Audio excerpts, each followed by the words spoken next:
Culture, welcome back. This is part 2, video number 2 of Dolores Cannon's book, The Convoluted Universe, book 1. We are in chapter 3, the energy devices.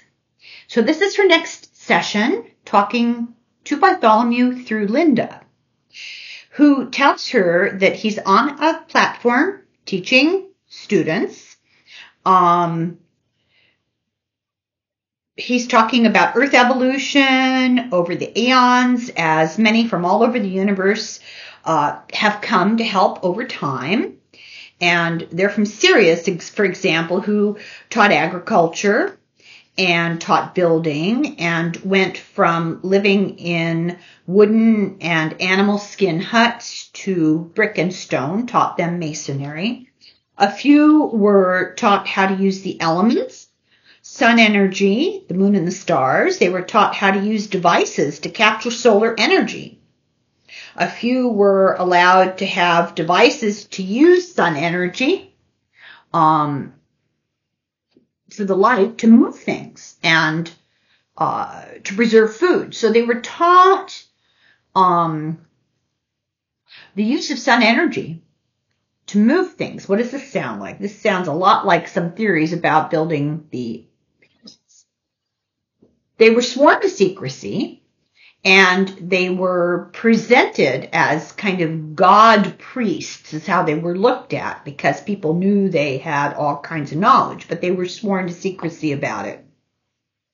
One such device was about 5 feet by 3 feet. It was made from some alien element, not of Earth. It looked bronze, but it wasn't bronze. It was triangles of metal laid on the earth at specific orientations to the earth and the sun and the time of day, and was used for energy. They had moon energy. It was passive energy. The sun energy is active. And the device for this was shiny and silver and sat on an arch-shaped pedestal about 50 feet by 20 inches. It was very large, and it could be used to change the effects of time on the human form. It was specifically used, passive moon energy, through this thing for healing. Aging, she's told, was caused by a breakdown of communication between the cells, and then the organs age as the cells stop communicating. This device rejuvenated cell structure and restored the function as it was in a younger age.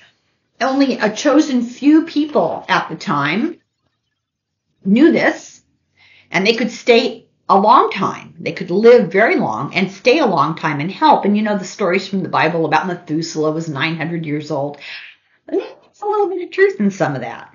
So this energy was stored in places disguised as temples, and the people were made to be afraid and stay away because the gods were in there and the priests were powerful, and they weren't allowed to enter. Remember the Ark of the Covenant, the Sanctum Sanctorum, the Holy of Holies. This is what we're talking about, this kind of stuff. Sun and moon energy were both stored here separately. Star placement was charted to learn more about prophecy and the spiritual nature of things, astrology, right? The placement of the stars gave information about what was going to happen. This is a legitimate thing.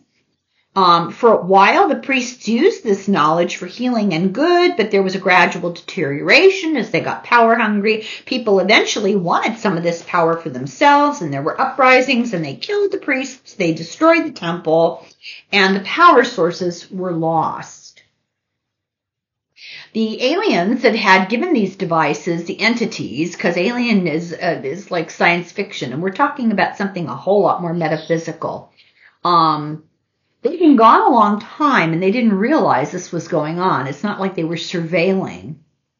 This is a major setback, and many technological and other kinds of secrets were lost. And the survivors on the earth, after all these uprisings and chaos, returned to many of their primitive ways. So the sun energy had been used to move heavy stone. They couldn't do that anymore. They retained some knowledge, some memory of all this stuff, but not really, and they did not have the necessary devices. Cannon does a later session with Linda, and as Bartholomew, she's told that this sun and moon energy has many uses, including growth of spirituality and knowledge. It wasn't just about physical stuff, it was about spiritual stuff. And they discuss how solar energy can be harnessed and stored. The quality of the material needed for proper magnification of the energy is only found on a few planets. Earth is one. And it's why the Earth was so important to begin with. I believe the Sumerians kind of have that mythology. Beings came, the gods came to mine. So many times there have been intergalactic pacts made for trade for this element, but the Earth is so warlike. Trade's always disrupted. Some pacts had been made with some leaders and some individuals, and Earth received technology in exchange. And the element is a fine gray powder just beneath Earth's surface, which is easy to access, and it's abundant. And under pressure, it forms thin sheets. It doesn't take up much space. It's used in UFOs to store energy for trips. It's the fuel. The powder can be stored. The sheets, once they're formed, have to be used very, very soon because they're so fragile and soft, and it's hard to keep them functional. But it's safe, and they are inert. So there's a council, according to Bartholomew, with representatives from all over the universe, which decide who can come and who can go and when. And if it weren't for this element, the Earth would be abandoned to its own devices by most of these traders because we're just a big headache. The council meets on a different plane, and it's only accessible to those given permission by the council. Never mind. We'll get into this later. This is one of the things that I wonder about. Are we really talking about councils, or are we talking about like physics and energies, which can be the same thing depending on how you want to characterize it? But we'll see. We'll get there. So others come to learn and to study and to try to teach us peace, and it must have a valid purpose to come here. You can't just show up for fun. You have to be given permission. And it's rare, but sometimes someone will come with permission and a purpose, but get sucked into the negativity. Eventually, we will learn and will stop using damaging forms of energy, and it's going to take an awakening, and many don't want it to change because there's a profit in it. Nuclear power is too polluting for the other parts of the galaxies. It's too volatile. It's not a good energy source. The Earth is slow to evolve energy because of the profits and the benefits financially. Over eons, other good sources were used, but our knowledge of them was lost to greed. One group came to give medical knowledge through mental telepathy and accidentally discovered that the Earth had this mineral, and they were ecstatic to find an abundant source, and an Earth is so convenient, but they actually was discovered by humans while they were burying plague victims. So we're not talking Middle Ages bubonic plague, we're talking much farther back. At this time, they did not stop bleeding. They didn't know the importance. Oh, okay. At this time, they bled people. And if you got hurt and you were bleeding, they didn't know that they should stop the bleeding because they didn't know you needed a certain blood volume to survive. So these alien entities planted the seeds of this knowledge and also of hygiene in people's minds, because we didn't know that either. And of course, these inventor doctor guys thought, oh, I have a great idea. They thought it was their own idea. But the beings came to give this knowledge because too many people were dying unnecessarily. And they were rewarded for their work with this new source of energy. they've been depending on stored energy that ran out. And this element from the earth stored a ton of energy reliably. So was a great, we'll give you our knowledge, we'll get the element. Earth was not greatly populated, and for a long time these guys could just show up and take it. But eventually they had to negotiate with governments, and then people could see them and they didn't like that either. Pacts got broken when warlike humans tried to conquer them when they came, and they would leave and eventually form new pacts with a new generation. Humans would use bartered technology that they were given for this element. They would use it for war. They didn't realize that these beings had other mineral sources, and they could just leave Earth and take their technology with them, and or destroy it before they left, and the humans would regress, and that happened over and over. Humans never seem to evolve beyond a certain point. Today, the goal now is to close that gap, to do something about us genetically so that we're able to overcome that final barrier, get beyond, and evolve into something of a higher vibratory nature. Many, many, many are coming to work every day. And the basic reason is to send a message of love. Some will stay the way they are. Some will enter human bodies and lighten them. And we're going to talk about that eventually. That sounds strange. Don't worry about it. Nobody's being possessed, and we're going to get into this later. But this won't disrupt natural law. They just give the body light to grow on, and beyond the souls, their souls are designed differently. They're far more evolved from the source than we are. There are many souls waiting anxiously to allow these light bodies to enter their souls. So there's a need for it. They're not given on a conscious level. This was agreed on before. It's like some of us know it's coming and wanted it and have planned on it, and it's happening on a subconscious level. People will know that something is changing in their thoughts. They'll feel strongly the need to change. They'll bring others along, and in life, I'm going to recommend listening to John of Aquarian Diary. He's talked a lot about this without actually using exactly these words. He's talking a lot about the changes that he's feeling and the vibratory changes that are happening. Listen to Aquarian Diary YouTube channel. Some people, as always, will be unwilling to change, and eventually the majority is going to win out. They will be overshadowed, and they will be overshadowed by the majority who will embrace the transition. And we're going through, that's what's going on right now. Light beings will not interfere, just allow us to grow. So we have an awesome responsibility here. Those of us who are aware of this, and now that you're listening, you're aware, and it's our responsibility to try to help this to grow. And we're going to talk more about this in a few weeks, so I hope you'll stick around. After we finish these books, we're going to apply practical things. So a spark crosses the chasm, and the backsliding will stop. They're coming as light because physical entity with their energy, it wouldn't work. Their energy is too high. Their vibratory level, their frequency, they couldn't function on a physical plane.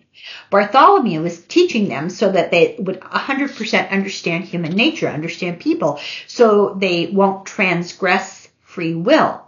All humans need to do is to desire growth. That's all you need to do. You just have to focus that you do want to grow. It's going to happen. And it's happening on a subconscious level. Cannon says this info has been corroborated for decades and across the globe for her. And now she's hearing it again in this book. So now we're on section 2, a continuation from the custodians that she added to this book. Chapter 4 is Janice's omitted transcripts. So in writing custodians, she covered UFO sightings and abductions, and she learned they also came from other dimensions. This is the important thing, is this vibratory difference. We're talking elevated frequency beings. And she had a subject named Janice who went into a trance and had other entities speaking through her, not just her talking about her past life experiences. These entities were directly talking to Cannon. And it turned out, the story is, that these were alien ET beings on a UFO where she'd been taken, like an experiencer, an abduction experiencer. Cannon decided to hold back these sessions with Janice that discussed metaphysics. She felt they weren't appropriate because it wasn't the right time. Now is the right time. So in this section, she reveals sessions with Janice that were left out of previous works. Originally, she met Janice to explore her missing time. And this is all talked about in The Custodians. And her missing time turned out to be these interactions. So in this trance session, Janice wanted to know why she arrived at a party when it was over, because she'd left her home on time. And she had a big chunk of missing time. 4 hours elapsed from getting in her car to arriving at a friend's house. She'd begun avoiding getting together because this missing time was embarrassing. She was always late for everything, hours and hours late, and didn't know why. And with Cannon under regressive sessions, she discovered that she had been abducted. And this was part of a reproduction program, which we've heard a lot about in the past. But it was also, she was given classes on subjects that were held in her subconscious, so she wasn't aware of it. And she wanted Cannon to help her uncover what had happened, what had gone on. So in regression, she was taken up, car and all, into a huge ship, which was as big as a city.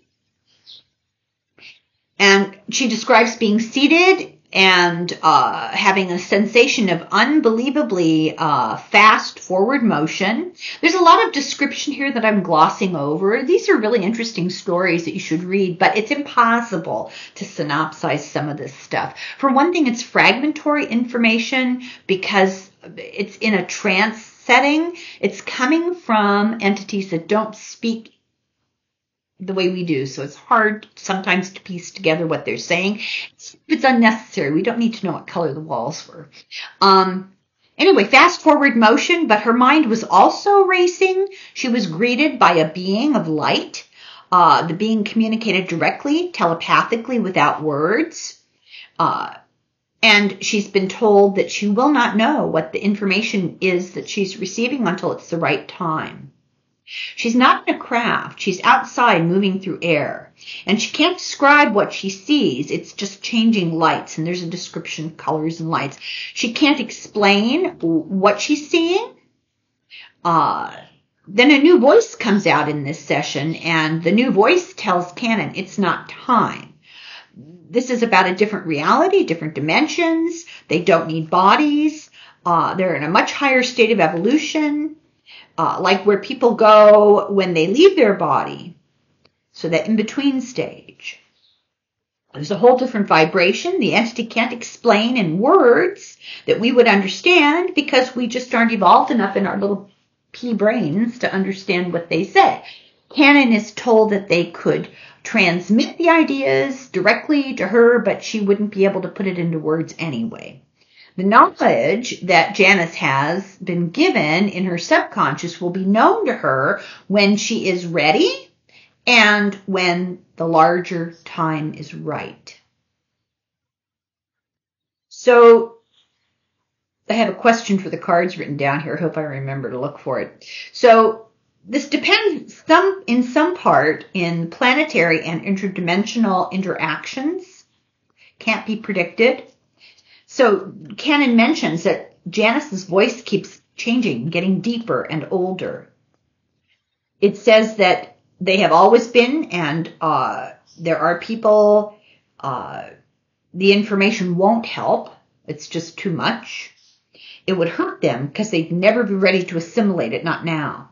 Only rare people are able to bring it forward, and not everybody is ready to hear it.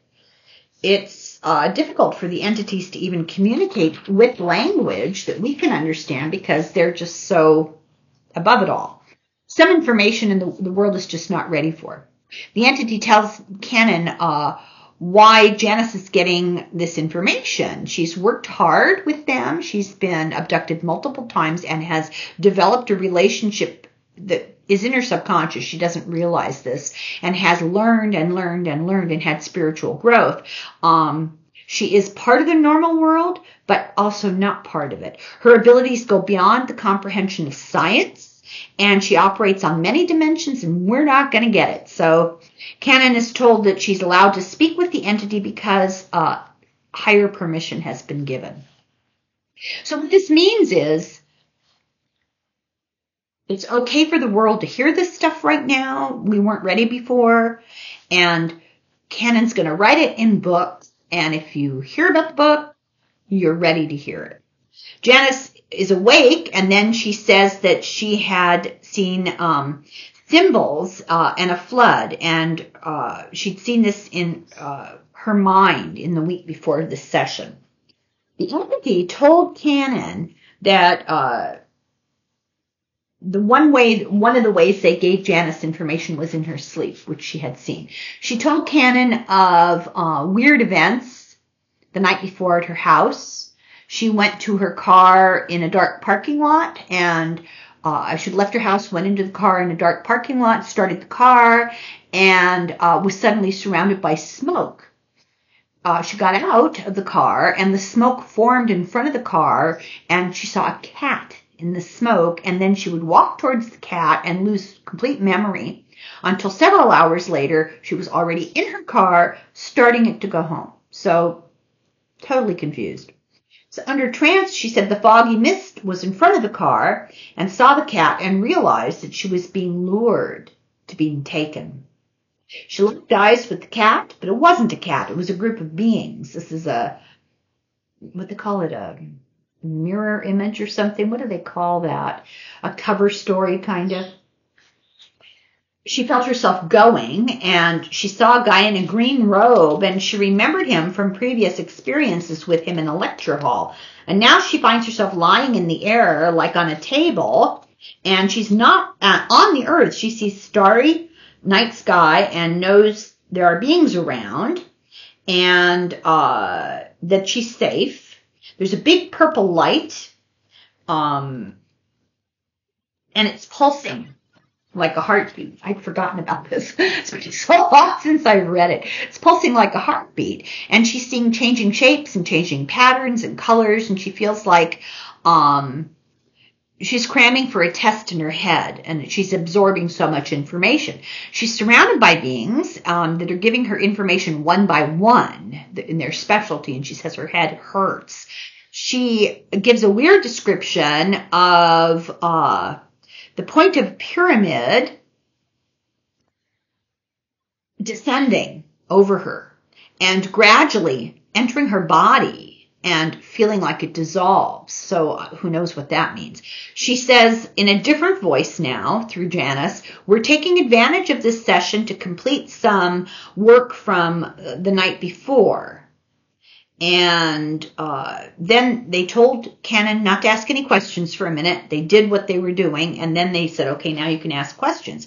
And the shapes that Janice saw were a language. She was seeing these weird shapes. They were a language for her to use later so that she doesn't reveal information humans aren't ready for. And they're a bit like cartouche or a hieroglyphic. The symbols aren't letters. They're a whole thought, a whole idea. Also, they mention crop circles are like that. So the group is composed of experts in many areas that are giving her information. Oh, I guess I did remember. The next question is, what are crop circles? And the answer is several reasons for crop circles. At different times in history, there have been different reasons for them. They're spiral windows. They're used to interact with currents and vibrations on the Earth at specific times. Some are made by actual ships that land, and some are made by ships' propulsion. It has to do with the gravitational force of the planet. Some are in patterns that have messages that they said to Canon, we'll have to tell you later when we have more time because it's complicated. There's a project of certain people, and that these circles are part of this project of information. They're in conjunction with the energy flow on the Earth. They're related to fragile stabilization of the Earth's mantle, and they're put there to help to stabilize, give messages, and stabilize. The reverse circles are very powerful, and they're also used as transmission focal points. Patterns do have significance, these patterns. Their locations, no coincidence, they're near places like Stonehenge and other sacred places. That's purposeful. Time as a carrier of energy in these areas worked for centuries as carriers of energy. And the crop circles are visible now. They existed before, but they're visible now, and they're seen now because of a shifting planet. And they are a focal point for energy entrance in a pattern. And Janice had been told earlier in the custodians that she's part of an energy project to help balance the Earth's energy. Many people are actually involved in this and don't realize it. They're unaware that they're involved in it. Janice, with the new voice, says these circles are in many places, and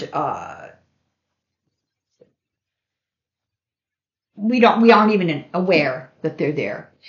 Some we know about, and there are some in Peru. They're a means of communication. They're beginning to let people know this type of information with this communication. They're also energy that goes through the Earth. So they serve more than one purpose. They're parts of the same project. The circles are to create an opposite effect with the spin of the Earth to help stabilize it. They're an area of balance, and you would see the spiral if you could see another dimension, but because we can't see another dimension, we're kind of out of it. Think of a vortex touching down on Earth. A beam transmits to the center of the circle and it rotates out, and this helps stabilize the Earth plates, and it appears to nudge people to ask and to let those able to comprehend to start to get it. And this has a physical effect on Janice as the words come out, and it's explained to Canon that Janice has been prepared for her whole life to withstand the physical effects of discussing all of this. This is a big moment for her. The entity says that there are also pyramid shapes under the surface of the Earth that have not yet been seen. This is all part of other energy work vital to the planet, and some crafts land and leave circles. Not all of them. Sometimes they're energy. Canon is told when she discusses the circles, Janice actually lives it. Canon is told that some information is confidential until further notice. For example, she had tapes that disappeared for 8 years. Put where she always puts them. One day they were there, the next day they were gone. And it was because the time was not right for the information to come out. And then they reappeared. A year passed, and now we have a new session. The entity tells Canon to get full information. The time must be right. Dimensional time must be right. Everything begins with a particle of light, and the interconnections between particles form an energy source, and all energy becomes matter, and it travels down a beam, and it explodes and divides into different individuals that can be male or female, male or male, female or female, male or female. So I'm trying to tell us something here. Gender is comes in an awesome combination of varieties, and that's why we see what we see. And it's not God made Adam and Eve, not Adam and Steve. That's baloney. So they travel the universe, and they can come to practical reality on Earth as Mates, people who share divided particles will find similarities and become instant friends. You meet somebody, you feel like they're a soulmate. It's because you're both part of the same whole. Rarely do they fuse back together because mankind has a way of altering reality to prevent the highest ultimate possible reality. The common purpose for ultimate benefits of mankind must be realized, and they depend on the choices that we make. You will ultimately return to your energy source beyond time and space and creation. In this book, Canon is told she is dealing with interdimensional time. People need to understand that everything they do here affects every other lifetime. This is a lost knowledge, and what they were explaining was parallel lives. Every time you make a decision of free will, your soul energy splits off into 2 life paths, and then at next decision, so you have multiple parallel lives. It's a mind blower. Nostradamus was only the tip of the iceberg, is what she's told. Canon was given an explanation of dimensional time, and let me look at it and see how complicated it is, because underneath it I wrote, I don't get it. So, apparently I'm not ready. Here we go.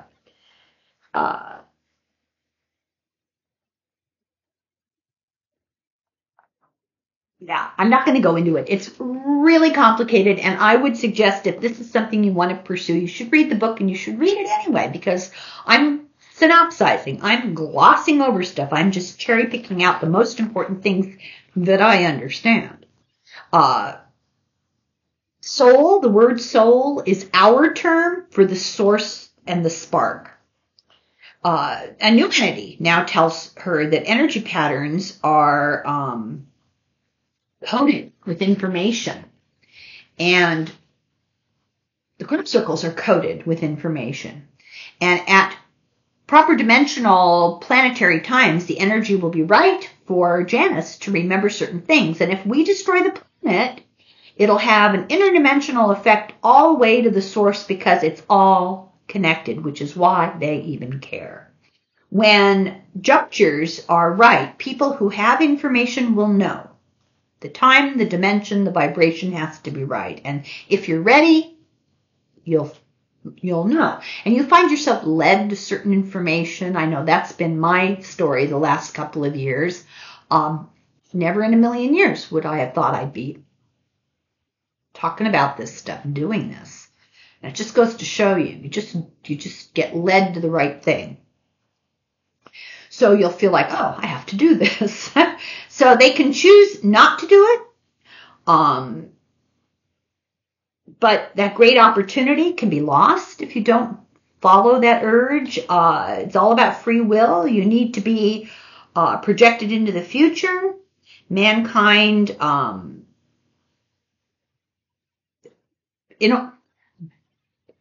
wrote this in hieroglyphics.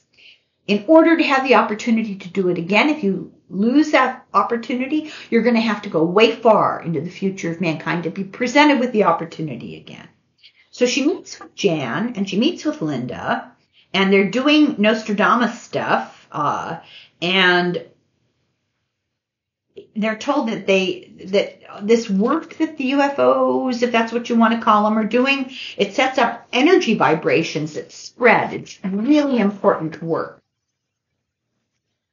So now we're on chapter 5, the repository planet of knowledge. In Canon's regressions, she found missing time was equal to abduction by these beings. That's always what it turned out to be. And remember, these people didn't know each other, and this stuff wasn't written about when they did these sessions. It's because of these sessions that this information started coming out. This is before Whitley Strieber, or right around the time of Whitley Strieber, but before it became like, E.T. phone home. So in Canon's regressions, as time went on, more seemed to be not so much E.T. as otherworldly. Often she would identify patterns happening to people only to be faced with information that challenged all this. She went from occasional regressions to so much demand that she had waiting lists. In 97, a woman named Clara met with Cannon in Los Angeles. Cannon was in Los Angeles for a conference, and there was no audience. She felt really bad. No one showed up. The publicity was really handled poorly. Whoever their front people were, they didn't do a good job. So Kim took the opportunity for a friend to give her a tour of Hollywood, where she'd never been. And she happened to meet with Clara and had extra time. So she said, well, okay, well, I'll do your session. So Clara had missing time and was in Hawaii for work. It was barely dusk. She was driving. She got detoured and she pulled into a driveway to turn around, and then everything's a blank. So suddenly she found herself on the other side of the island, driving on a busy 4-lane highway, and it was pitch dark, and she didn't know how she got there, and she was not from Hawaii. This was a shock. So the next year, she just filed that away under something weird, and the next year she returned for work. She drove back to the area where this happened, but there was no housing development with driveways. It's not like they were gone. They just had never been there. So Kim put her into a trance because this is what she wanted to know, what the heck happened. Took her back to the first time it happened in 94. It was dusk. She was driving. She got detoured past her turn she should be taking. Found a development with a cul-de-sac, used the driveway to turn around, and saw blinding lights coming from the sky. And a funnel of light went onto her. She said, I'm part of this light. I'm floating. I'm transcending light and time and moving somewhere through colors, time, space. It was very pleasant, but it was strange. It was peaceful. She says, I am everything. Everything is me. I feel like I'm ascending to another place in time. I feel like I've landed. It's hard to describe. She's in a place with flat terrain, with spires that are gray like granite, but they sparkle like crystals. And she started to cry. She says, I never thought I'd see this place again. It's like coming home from a far distance in time. This is like the same reaction that her Cannon's subject Phil had in the book The Keeper of the Garden. And I haven't done that book. I have it, and we'll see about that. But this is the same kind of reaction. So Clara says, I see people, a group from a building, and they're curious. They have brown oblong heads and pointy chins, and they're almost all head with very little body. They look really intelligent. They have shiny gray bodysuits on. She appears to them as light, and they try to touch her, and they have spindly fingers, but only 3 fingers and then a little stub. They touch her, and she says it feels like a loving, friendly thing, and they know who and what she is. They tell her she's one of them who had gone out as an investigator and was coming back to bring information home and had been gone a very, very long time. But first they barely recognized her. It had been so long. Someone was sent from this place every millennia or so to collect info. Her job was to retrieve knowledge so that it won't be lost somewhere else of another time and space and bring it back, and they would keep it. But throughout their history, they regularly sent somebody to gather information so it's kept and they can learn and grow. And in this way, their time and space expands and becomes another time and space. So going on a beam of light, she sees these oblong, round, oval, or silvery discs depending on your dimensional perspective. And it's these beings, and they can be solid or pure energy. They can be in a vehicle or be a vehicle. It's hard to describe. They can be seen in physical form. They can be seen as entities. They can be seen as vehicles. They can be seen as lights. or not at all. So while she was gone, they escalated to pure energy, and they don't need their physical form anymore, but they assumed the physical form for her benefit so that she would recognize them, which at first she didn't, but then she did. So to be physical or pure energy is now their choice depending on where they're going. So they can manipulate their vibratory level. She's taken around to a room, and she gives all the information she carries in her subconscious that she didn't know she had, and she communicates with both words and telepathy, and this information goes directly from her memory to a computer, and this place seems to be a universal library is the best way she can describe it. It's the storehouse of all galaxies' knowledge in time and space. It's a resource anybody can tap into. She had been living many lives on Earth and collecting information to bring back, and the information can be transmitted faster than light. The information is safe with these beings, and it goes into everything here. The rocks, the buildings, everything absorb the information. It's all like a living computer. It's really interesting. Everything becomes everything that I'm bringing back, and Canon mentions that a subject in The Keepers of the Garden said the same thing. So going inside yourself is the key to knowledge. Anyone can access this knowledge at any time. It's in everyone's subconscious. You have to have the intention, and you have to look for it and ask for it. You just need the desire, and you get it through love. Clara says that she will stay with these beings forever, and Canon is shocked, and she says, well, wait a minute, what about the Clara body? Clara says the energy of her being on the planet will stay with these beings, and in the body of Clara at the same time. It's one and the same. So there's like this ability to split but be the same, because everything comes back in the long run. Canon asks, go back to your lost time in the car in Hawaii. What happened? She says the beings created an opportunity for part of Clara to return to them with information, and her Clara part to be safe and okay in a place where she felt familiar and comfortable, which was Hawaii. The body and the car dematerialized and moved to the highway, and the beings say this happens often. The body, for some people, the body becomes pure energy and no harm is done. It had happened many times to Clara, but this time she was allowed to experience it as missing time because she was ready to start getting this information, which is why she was motivated to call Canon and to investigate it, to understand it. She can know it now. It's time. The beings tell Canon that she had the ability to communicate this to Clara and in her books, and it was time for people to hear this.